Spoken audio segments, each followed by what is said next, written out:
8 years and still counting, the Anglophone crisis continues to make waves, though with relative calm in major towns of the two regions. Many looking forward for a return to normalcy as ghost towns persist. Cases of kidnapping for ransom equally becoming so rampant again. The socio-economic hardship prevailing in the two English-speaking regions. The population going through a lot. And today, we zoom on the war business in the two regions and how the phenomenon is fueling the crisis. This is 360 degrees, and we are beaming live from the nation's economic capital.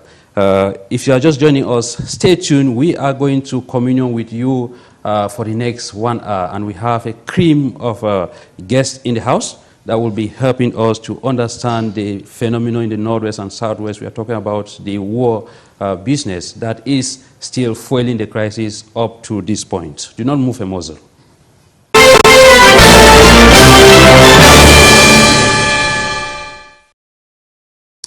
You are welcome back. Like I told you, I have 4 gentlemen with me in the studio. Today we are talking the war economy, the war business in the Northwest and Southwest. The other elements contributing to the continuous persistence of the war, we equally want to see the place of the war business that has maybe projected the war, the crisis rather, up to this point in time. And I will begin with, from my right, where I have Full GODFRED. Full GODFRED is a politician, and he militates with the ruling party, the CPDM. He's been here several times, and it is an honor to have him here again today to talk on this very important topic. You're welcome. Thank you, Mr. Thank you. I'm very happy to be in your midst this afternoon. Yeah. And I have to extend my greetings to my fellow panelists and all the Cameroonians that are listening to us. And I hope when I see these people who were selected, I want to believe that what we are going to say will go through the whole nation for our consolidation of unity, because, you know, Cameroon is one and indivisible. Thank you so much. Cameroon is one and indivisible. And by him, I have a senior journalist. He is a media consultant, and he doubles as the publisher of the Reporter newspaper. Teneng Lucas, it's a pleasure to have you here today after maybe several attempts that I've tried bringing you here. To no avail, I'm happy you are here today. Thank you, Hyncenth. It has always been my wish to be with you, but my program and my schedules have always made me to stay away, not because I stay away from the topics you want to discuss, but because of my schedule. Last week I was supposed to be here, but unfortunately I had to travel. But I hope my being here today will equally help to put a building block on our nation, because our nation is still being built. People might say it is how many years after independence, but nations are built gradually. So I think our discussions here, because we're talking about a crisis in the Northwest and Southwest, two English-speaking regions that have been grounded for 8 years.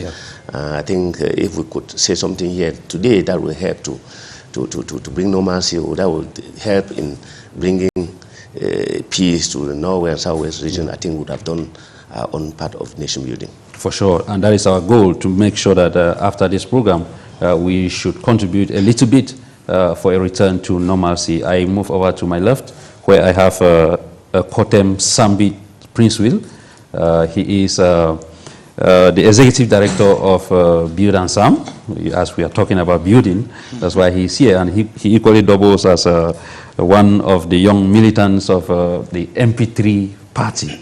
You're welcome. Thank you very much, Mr. Chia, for having me here. You know, we the patriots of the movement for patriotism and people's prosperity, we have always looked for means and ways of how we can reunite our country, how we can bring lasting solutions to the problems that have been affecting our country. That is why I give a very big hand and salute to all the militants of the movement for patriotism and people's prosperity, because the country is at our heart. That's why we are patriots, and that is why we always contribute our own quota for nation building, and especially to ensure that the crisis that has been ravaging our the two regions of Cameroon, the northwest and southwest, for about 9 years today.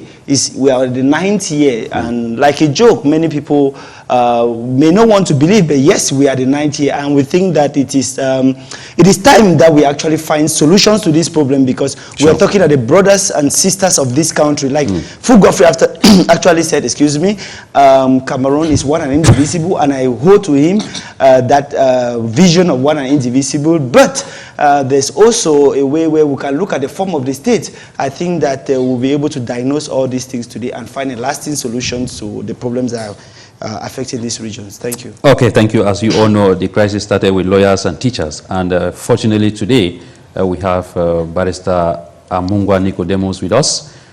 He has been doing a lot, and it was time we brought him to 360 degrees, maybe to throw more light on a certain legal path that he has been undertaking in line with the subject of the day, the war business. Barrister, it's a pleasure to have you.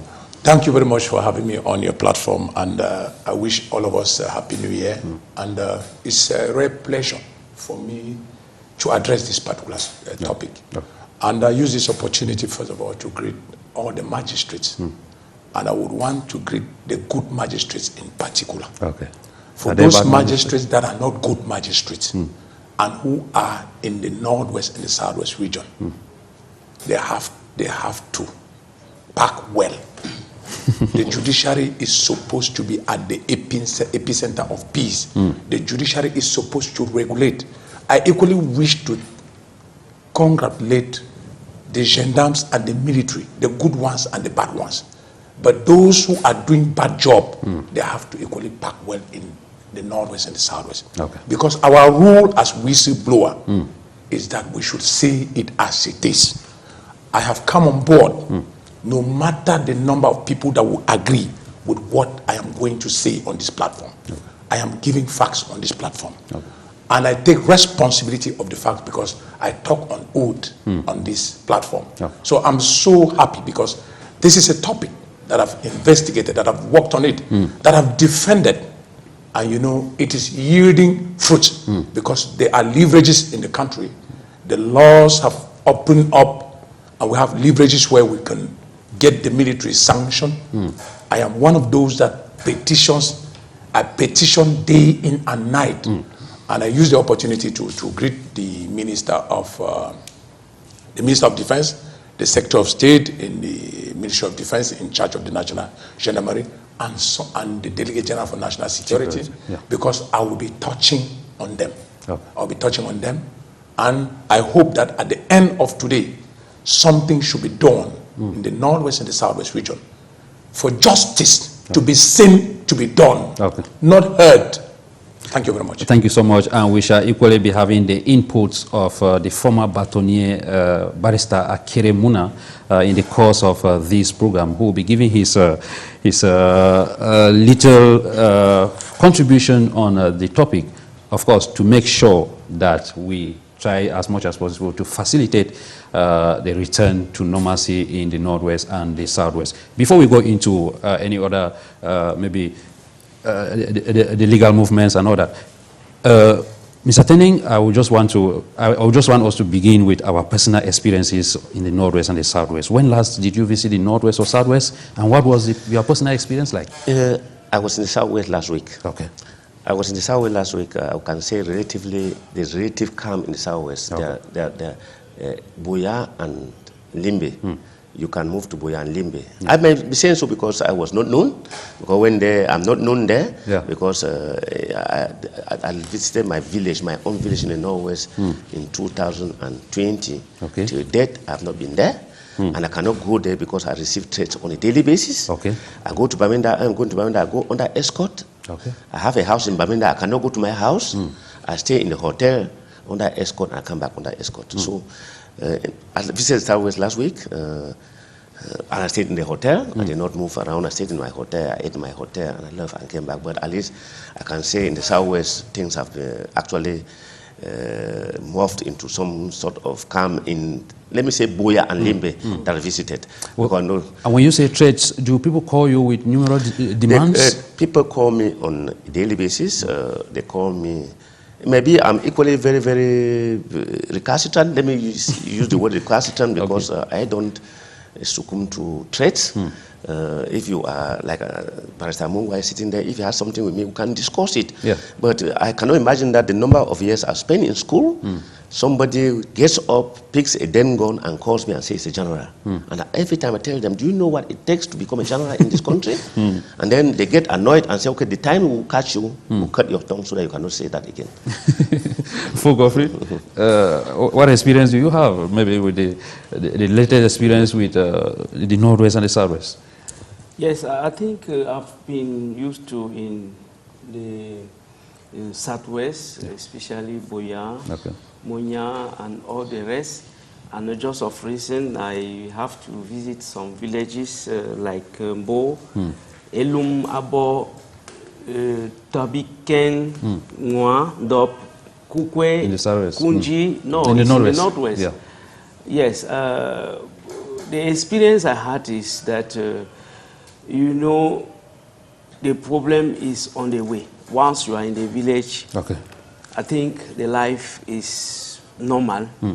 People are doing their activities because for certain, you know, most of them who were in Northwest, some of them have joined the DDR, as the head of state usually said. When you say the problem is on the way, maybe you just paint a picture of... Yes, when I said on the way, you know, some of them will appear and maybe take some ransoms and all the rest and disappear. But I want to salute the good job that have been done by our forces of law and order, and they are still doing a lot, because I think yesterday I was discussing with one who really told me the strategies they are putting in place. I know that our Cameroon forces have been, armed forces have been relieved to the level of what we call in French, armée état nation.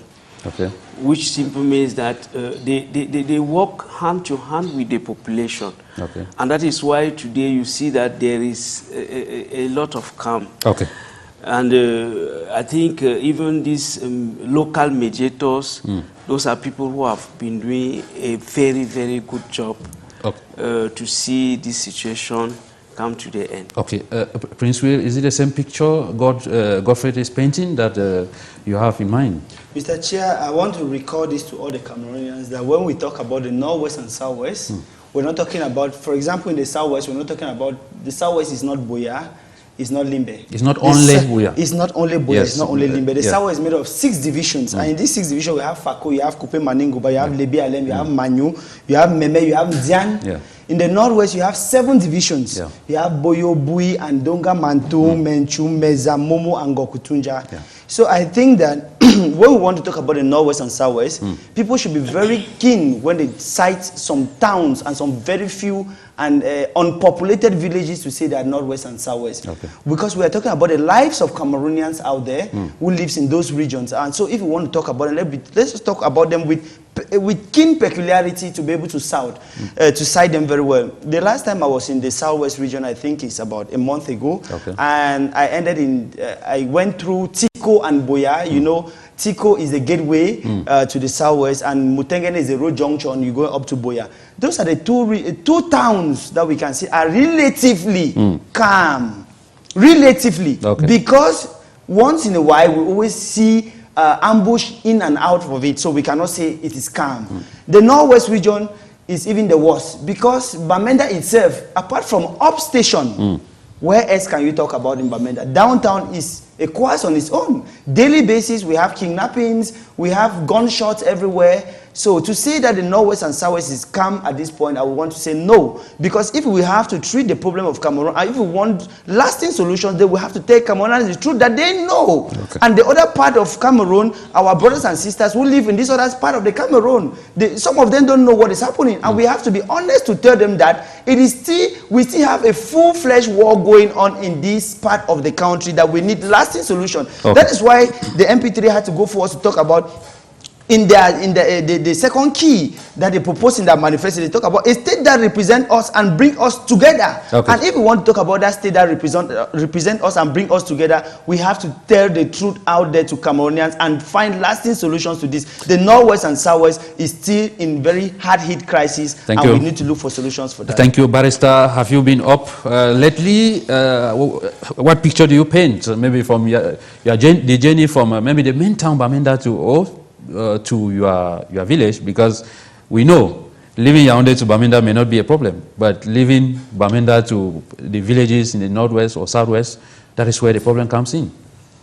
Well, I've been to my village. The last time that I visited my village was on November 2nd Okay. and November 9, respectively. Okay. I went out for the funeral program of my colleague, Barrister Emmanuel. Okay. And I later moved on to bury a brother, a brother and a lifetime friend who equally worked hard, the former director of Bulu Blind Center. And he was posted to the Booster Institute. He had to deal with part of the DDR before he died. He was a director under the Ministry of Ministry of Social Affairs.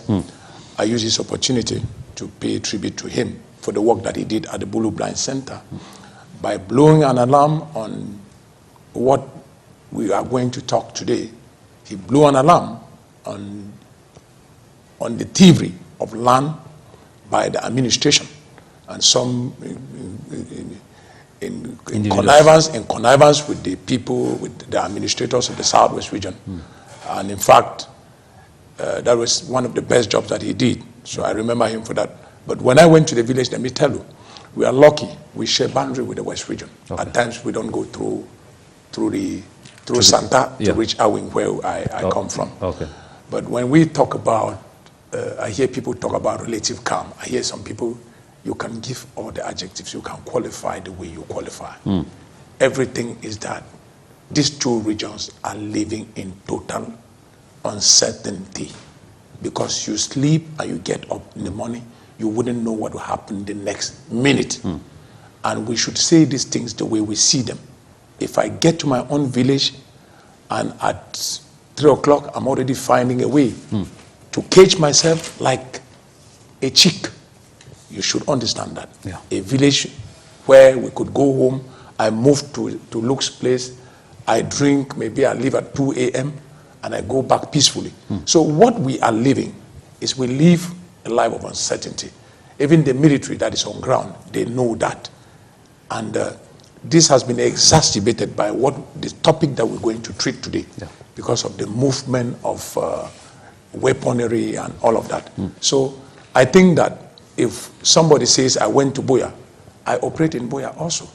And I'm fortunate too that my office is up the Bafu Credit Union, and I'm facing the military there. We talk, we do discuss, and they will tell you, all is not roses. The administrators can sit there and they write their papers, and they are guarded, but they wouldn't know that those that are guarding them rather, they are facing a lot of difficulties.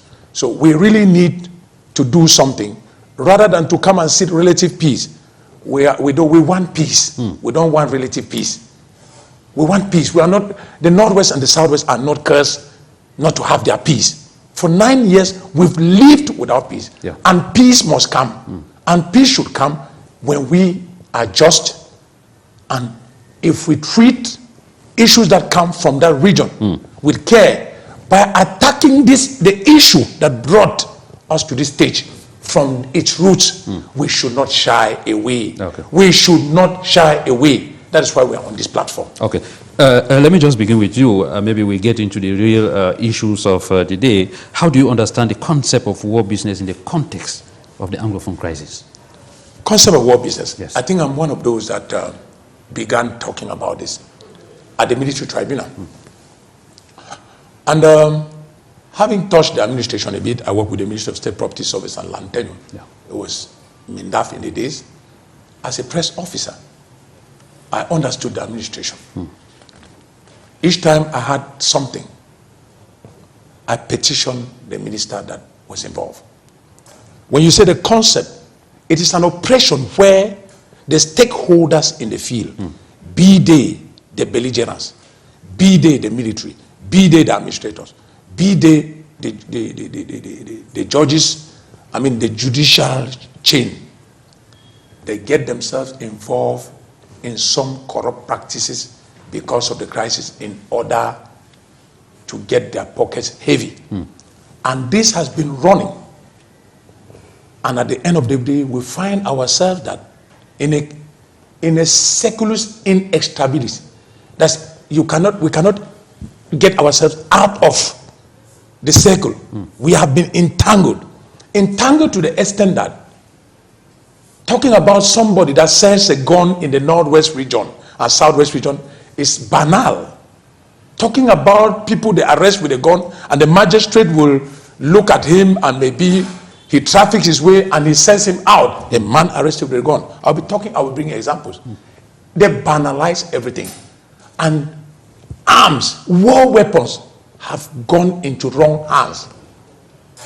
And one of the things that is happening is that the authorities in charge are not making it easier for the population to understand. The military you can talk about the number of casualties that were registered on the side of the military in the northwest and the southwest region. But when you don't come out to tell the world also about the military too that have contributed, maybe by selling weapons to what we call the ambazonians or the separatists, because it is time for us to name and shame. If you know how war weapons now circulate in that region, where does the separatists get part of their booty? They get it from the regular military. We talk with authority because if you go to Kondigi today, there is a case that is currently going on, and I invite the journalists to go face that case. Okay. It involves 2 young Northwestern ladies and a group of gendarmes and a bike person. And how is that case evolving? These girls would tell you they were going to upstation to sell dresses, but at the end of the day, they will go back. They are suspected to be carrying munitions, and then they give it to a bike driver to move on with it. Let me tell you how that case was done. Okay. Curiously, if you are not a regular person, you are not keen, if you are not a lawyer who is very keen, you wouldn't know. That case was done by a commission. That case was done by a commission. But under normal circumstances, if munitions could move from upstation right down to somewhere, if we suspect that this is the movement, and a commission sits, and then they follow up that they are the hands of, we had military inside. We don't need to go to court without the administration, first of all, saying that administratively, we have sanctioned this person, maybe the person who is in charge of our armory, for being negligent to the effect that these arms were moved. We have sanctioned these people. You don't hear about administrative sanctions. Okay. Like the only administrator that I give kudos to him, that I follow him keenly, that sanctions and he pronounces, naming and shaming, is the Delegate General for National Security. Okay. And I think by dint of his age, he does it. But if you get to the military, something is wrong there. Okay. And we need to review the way that we are doing it. Okay, don't you think maybe considering that the military maybe playing as an accomplice, don't you equally think the military could be outsmarted by the very fast guys in the Northwest? Well, not outsmarting. What will I say? The word outsmarting. A professional military, like he said, whether he said military nation, I don't know what I should put as the translation of that. what is happening? The minister delegate at the Presidency of the Republic in charge of defense went to the field once and he pronounced it. He didn't go, he told the press about funds that are given to be shared or some bonuses that are given, and some top military officials, they pocket them. Okay. So if you say it is issue of outsmarting, I think that the country has been partitioned, and some military people or some people think that they have their own Cameroon and they can do and go away with it. But my position on this table is that we are a state of law. Okay. And no matter how strong a military officer is, he must be sanctioned. Thank you so much. Teneng, you are a reporter. The crisis has been running for 8, and now we are in the 9th year. He's making a very, maybe, pertinent kind of observation, but you as a reporter, maybe let's get your own angle of the observation as far as the black businesses in the Northwest and the Southwest are concerned. Okay, the flip side of a crisis is businesses, regular businesses have died down. Okay. But the military businesses are making a lot of money. Okay. And there are some unscrupulous business people who are equally making a lot of money. Let me explain. Yeah. Most of the businesses in the Northwest have packed out. Most, they have packed out and they have re-established either in Yaoundé or in Douala. Okay. And you'll be surprised that a bar of soap, maybe in Kambe now, which used to be 250, might be 500. And imagine that there's a businessman who is capable of taking soap from here to the Northwest through what means. I don't want to say what I don't know. But at least in the Northwest, people still use soap. They still use sugar. They still use most of those vegetable oil. At the same time, most businesses that used to sell those things have packed out. How do these other business people get there? When they get there now, they increase the price. I don't think any of them, in their right sense, will want the crisis to end, because they are making double profits. I take, for example, they say beer in my village for 1,000 francs. Yes, yes. So they're making a lot of profit. Another one is this. I'm yet to understand. People say it. I've not witnessed it. I've tried to investigate. That, as Mr. GODFRED was saying, when you're going to the village, the guys come out, get ransom from you guys, and then disappear. But what I don't understand is that there's a checkpoint of Amber here, and there's a checkpoint of military there. And there seems to be a symbiosis between the two. If you know that the guys are here, why, and you are out to get them, why not just go get them? Why do you allow them take ransom, and when they come towards the military, say, okay, you have given ransom to your brothers here, you have to give us something. There I am totally at loss. That falls to the business. Now, this armed business, every day the military will raid amber camps, get munitions, get weapons, and the next day we see the same weapons coming back from another raid. How do they get back to those guys? How do they get the weapons? We know in a crisis, I cannot say what is happening in Norwest is already a war. I don't want to go to that. No, we are in a crisis. Yes, we're in a crisis, because the definition of war is quite different. We are in a crisis. We're in a crisis. In a crisis situation like that, I know of non-governmental organizations. I can cite names here. I'm not afraid now, because I talk with evidence that have written projects given to sponsors abroad, and sponsors have given them money to execute those projects in the North and Southwest. They don't even know where the villages where they were supposed to execute the projects are, but they have swindled the money. Do you think they would like the crisis to end? No, I don't think so, because those projects are written in phases. It's okay, we've executed phase 1.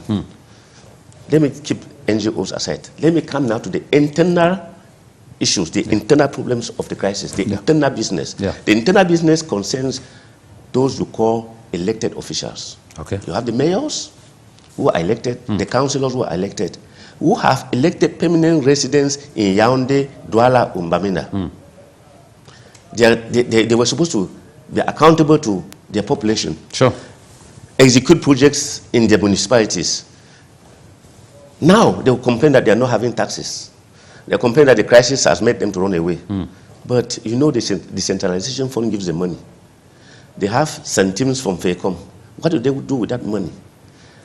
They barely stay in hotels, pay their hotel bills, build their bungalows in big towns, and then leave the population in this. Do you think such a, although he's an elected official, do you think such an elected official want the crisis to end? Because he is benefiting from the business of the crisis. Okay. As he's benefiting from the business of the crisis, he will not want the crisis to end. I don't want to draw conclusions, but I'm saying this Anglophone crisis that started in 2016, I have seen two people who have talked about it and tried to solve the problem. One is Ntumfo Nico Hale, the other one is Led Aboem Achoy. They had written extensively on the solutions that could have resolved this problem. But since some people are benefiting from it, they kept the two people aside. They were members of the Barrister Commission, and when they were sending people to go and talk peace outside, they were never part of it. So it is an open secret that Nico Hale is a household name in peace crusade in Cameroon. Why was he not involved in this? So as long as some people make a lot of money, because I've known, there was a military man that I used to deal with him at Kaifubili, and his wish was to go and work in the Northwest. So I said, but people are running away from the Northwest. And you want to go and work to the Northwest? You want to go and work to the Northwest? But he said, no, because the bonuses are doubled. So he goes, he stays in a safe zone, and the bonuses are doubled. He has more bonus to come and build his house over, do whatever thing he wants to do it. Do you think that such a person will want the crisis to end when he's having double bonuses? I don't think so. Not at all. Okay, PRINCEWIL, I want us to maybe focus on the different checkpoints that he was trying to highlight there. Because in those days, maybe I take for example, if you were leaving Bamenda to Fundong, transport fare was 1,500. Now, you get to the park and they tell you that you have to pay 5,000, 6,000 because there are a lot of checkpoints on the way. And I begin to ask myself, are the checkpoints not for security purposes, but rather to maybe collect money from the drivers? Thank you, Mr. Chia. You've cited Bamenda. Let me take a very simple example. You live in Bonaberi or Rompoint Daido to Boya. Okay. Before then, maybe you used to pay 1,500 francs. Today you pay 3,500 francs, 2,500 francs. And when you ask the same question, that living from Yaoundé Van to Mbamayo, you are paying 1,500 francs. And some sort of commotion comes into play, and you ask yourself the question, and ask other people the question, they start explaining to you. And one of the things they'll bring forth is the checkpoints. Okay. And you ask yourself the checkpoints, are they not for security purposes? At the point in time, you realize that it's not only for security purposes, but it's there to make money. Because when you get to the checkpoints at times, you even realize that some of the military people, they don't even check their cars if there are weapons in it or something.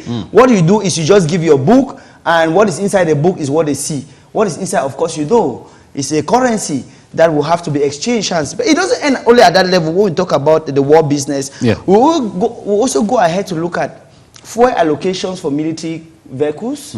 You look at military allowances that have been put forward.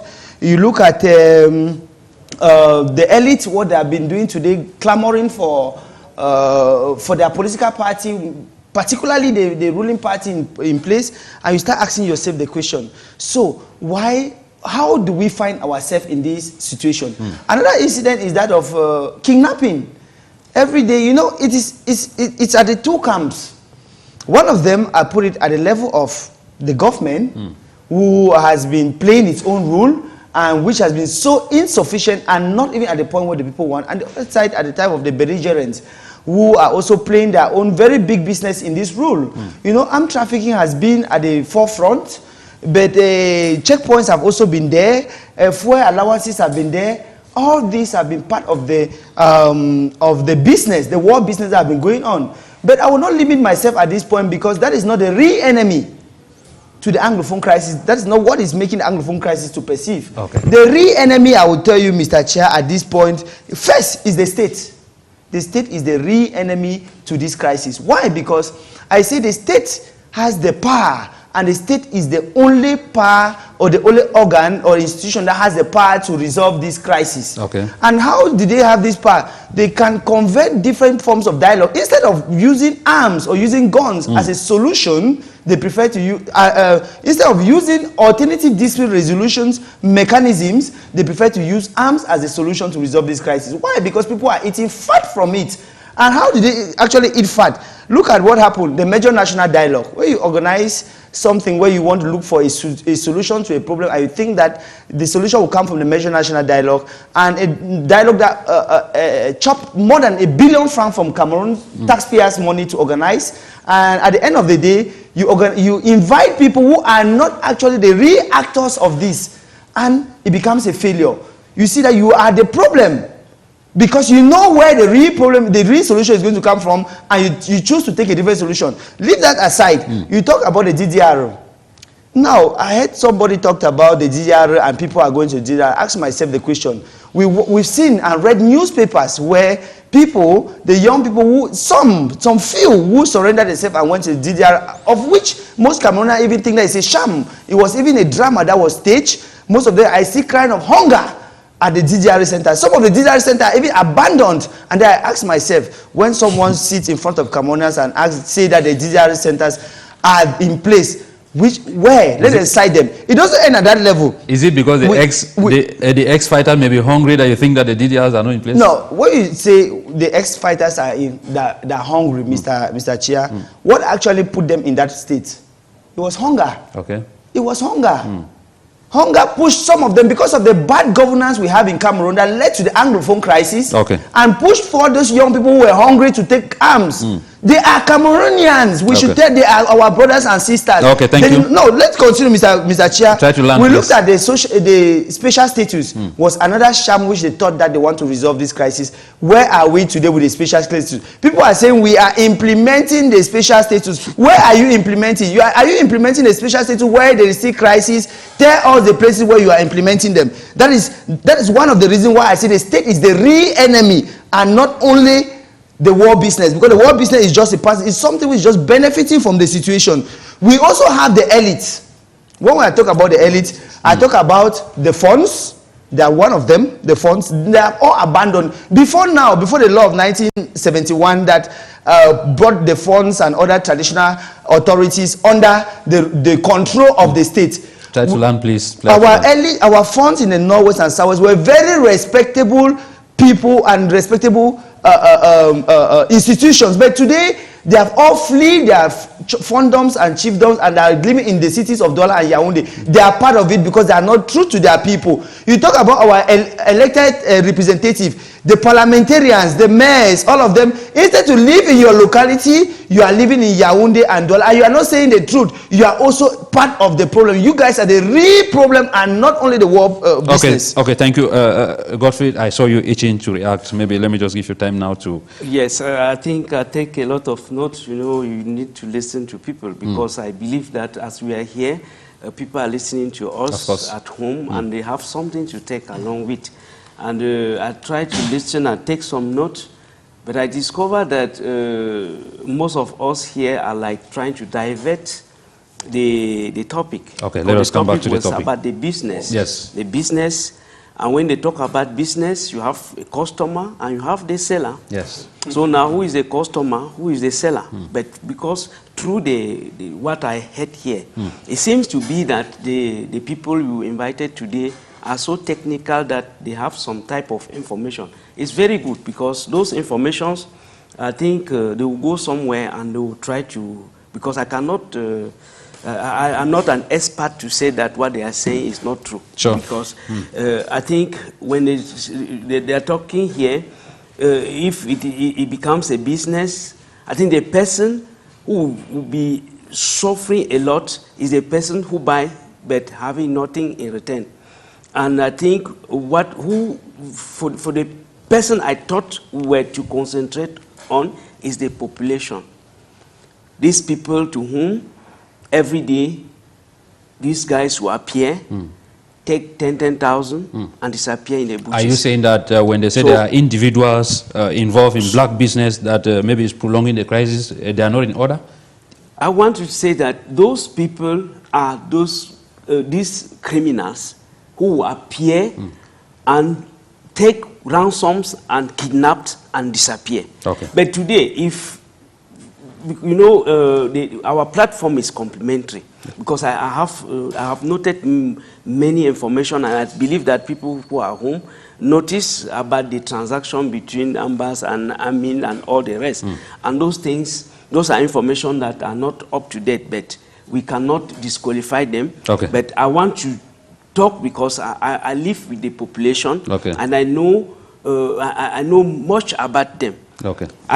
In the beginning, I said the most difficult thing this population is going through is maybe from Bamenda to their various villages where they have to live to. And okay, from there, I think in the villages, they have their normal life. Okay. But none of them have, please, because I think you give a lot of time to him. Just try to learn, because we have to take the first reaction of Barrister. I think most of them that I interview, and even in the different villages where I moved to, okay, nobody told me that he has some monies have been taken from him by an Amin, okay, or anybody. And I still have to congratulate these armed forces who okay, have been doing a lot to okay, see the peace returning in these two regions. Thank you. Some people have some type of information, we cannot disagree, because when we talk about a crisis, I think we are looking for a solution. And sometimes this platform like this are there maybe to disclose some type of information that we may not have. Okay, thank you so much. If you are watching us from wherever, you can still contribute to our talking points through the number you have on your screen, WhatsApp or SMS only. Please, you make your messages short and straight to the point. And at this point, we are going to take the first reaction of Barrister Kiremuna on our topic of today.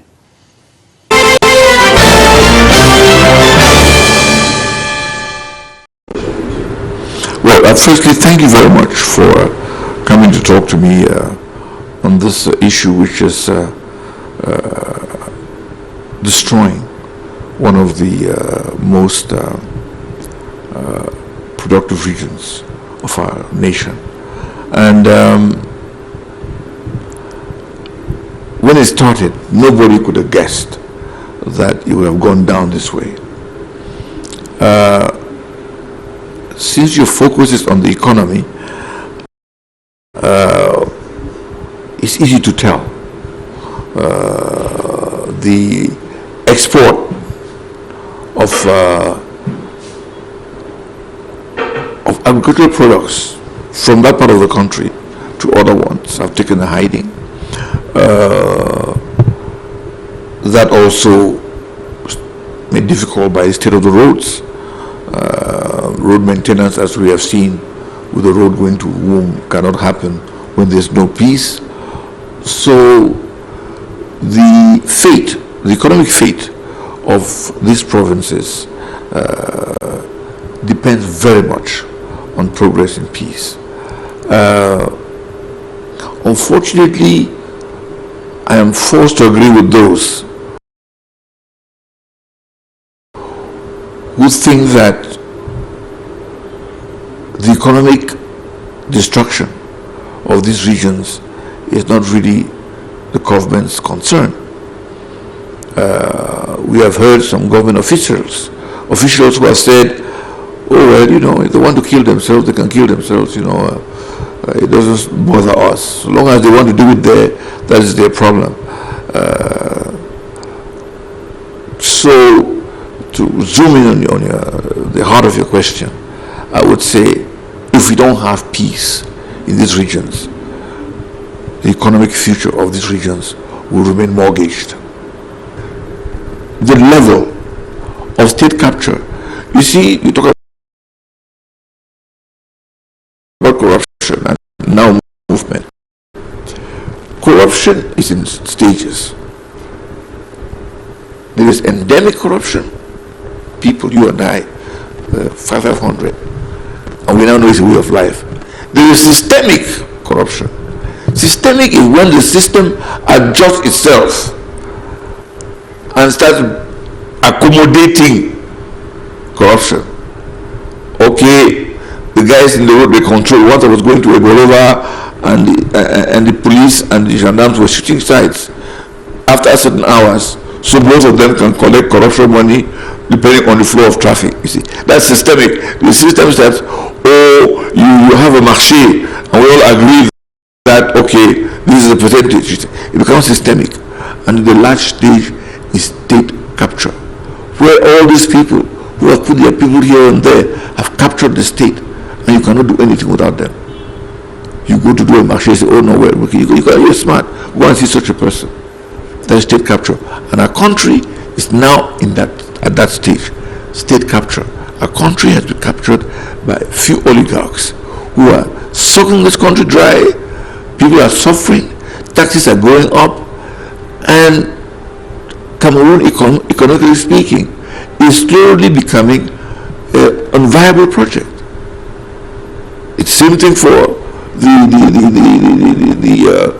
crisis-stricken regions of our country. And I must say this, I yet have to see a determined effort by the government to want to put an end to this crisis. I still think that it's on aesthetics, and on top of this war, which is one of the topics you are treating, we have now built an economy which evolves around the war. Buying of arms, food, resettlement, feeding of soldiers, and what have you. Go and look Bamenda Station. See how the buildings are mushrooming. Go to Limbe. Who are these people who are building in war zones? Who are these people who have so much money when the ordinary people of those areas are suffering? So I think that we must look at this. We cannot continue to build a country of inequality and inequity. You can't do that. It's not sustainable. Maybe not in my lifetime, but it is not sustainable. You cannot build a country where a few people are the riders and the nation are the horses. It doesn't work.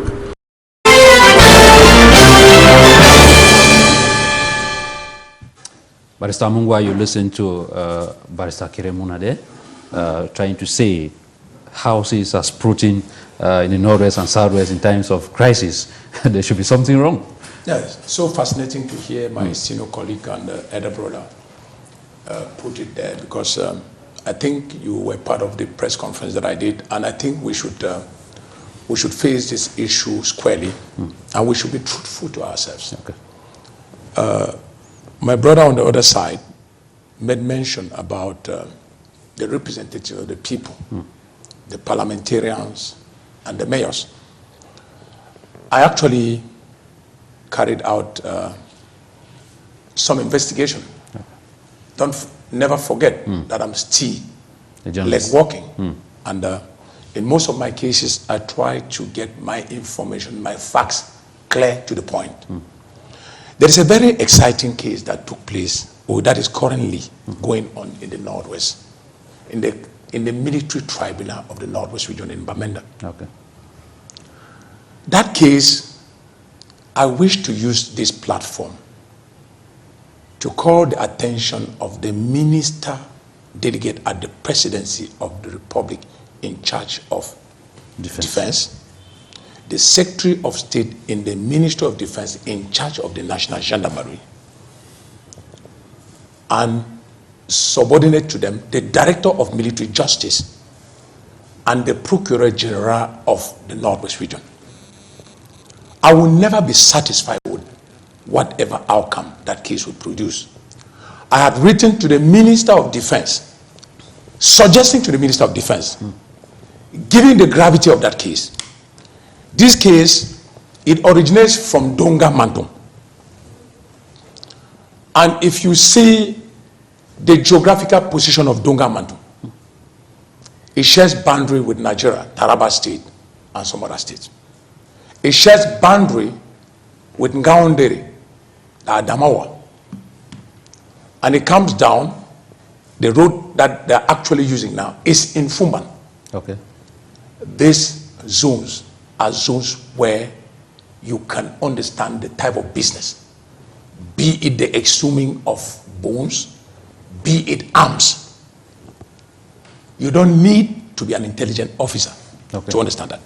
This case involves a gentleman they call Ba Kabiru, Ndi, Sebastian Boop, Nge Promise Kimbi, Fudamba Jospin, who is a military officer, who is suspected to have sold arms at the behest of a representative of the people of that region, 2 representatives of that locality, of Nkambe. I called their names. But the 2 representatives whose names I had mentioned during my press conference, which I still have to mention, are the highest that petition, be them gendarmes, be them judicial officers of that area, and they have been going away with that. How do they go away with that? Some people in Yaoundé are making their war business through them. You cannot imagine that the president of the military tribunal in Bamenda and the state prosecutor, the commissaire de gouvernement, will have a case before them that has been investigated. And somebody is arrested with a weapon, with a war weapon. And the person mentions the name of Honorable Ngala Gerard. And the person says he works with them and the mayor, Musa Shenfo. And behold, they treat that case with levity. But each day you point somebody in Bamenda, they pick him, they give him 15 years of imprisonment. I wrote to the Minister of Defense suggesting, and I still suggest, as a whistleblower, and I talk on oath, and I wish peace to return to the Northwest region. In Nkambe, that people have been deceived. That is the most peaceful areas in the Northwest region. It's a farce. Let me come back to my fact check. We try to learn, Barrister. No, I will learn. We don't have much time, please. You know that Ngabu took place in Dongamadu. That was on the 14th of February 2000. The killing of Ndemborong community following the Ntumbo Njiron crisis. The abduction of the duo of Bamenda 2 and 12 others, and the killing of the driver and the police officer. All of this they happened in that. Killing of Jam Eric Achuk in Nkambe. If you put all of this together, Northern Nkambe is one of the smallest. But since it is a capital, 2 politicians have decided to feed Yaoundé with wrong facts. Intellectuals are killed. Burns lost almost all of his equipment in Nkambe. It was burnt down. They run a militia. And when you want to raise a finger, even you get calls, they say these people will kill you. What money will a Cameroonian have that they can kill others because you are trafficking arms? Traffic of arms, it fuels terrorism. And today, they attribute the activities that are happening in the Northwest region as terrorist activities. And we are saying that the Minister of Defense should go back to the military tribunal in Bamenda and get the president of that court and get the state prosecutor of that court, and they should review this case. And I'm using this opportunity to beg on the Delegate General for National Security not to allow these people that I've mentioned, Ba Kabiru, Indi, Sebastian Boop, Nge Promise, Kimbi Fuda, these are people that representative of the people sheltered them. And they shelter them and buy their way out. And we are saying that the Northwest is in crisis. People want to appropriate the region and they tell lies to Yaoundé.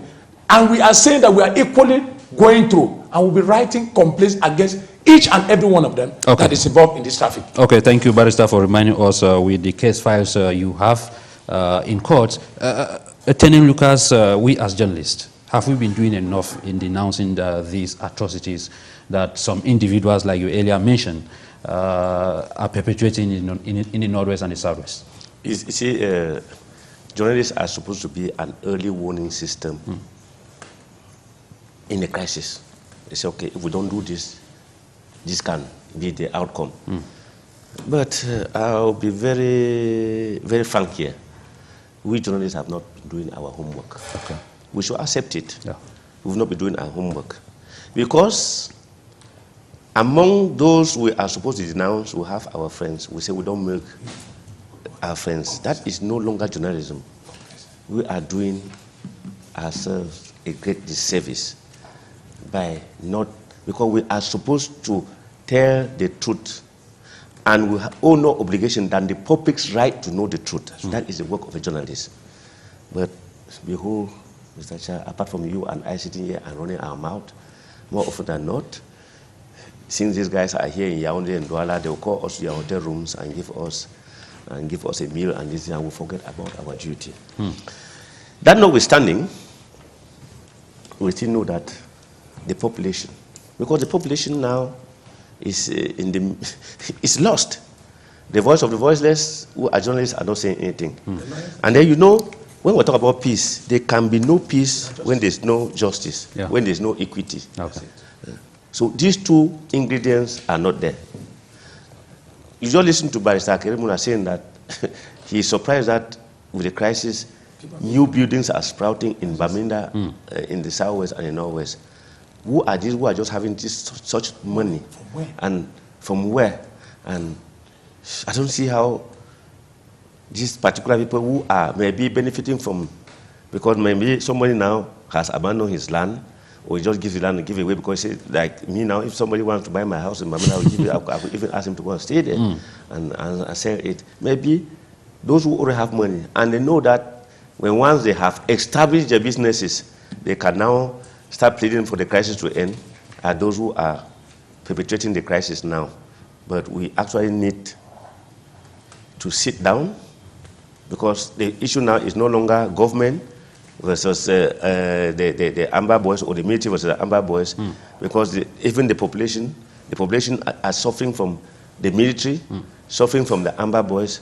They have practically no way to run to. Okay, thank you. We have a series of messages. We'll just take one for time constraint, please. The increase of transport is as a result of the military and the police controls. Every bike rider moving from Bamenda to Njikwa, for example, pays 1,500 at each checkpoint, while a vehicle pays 5,000 francs at each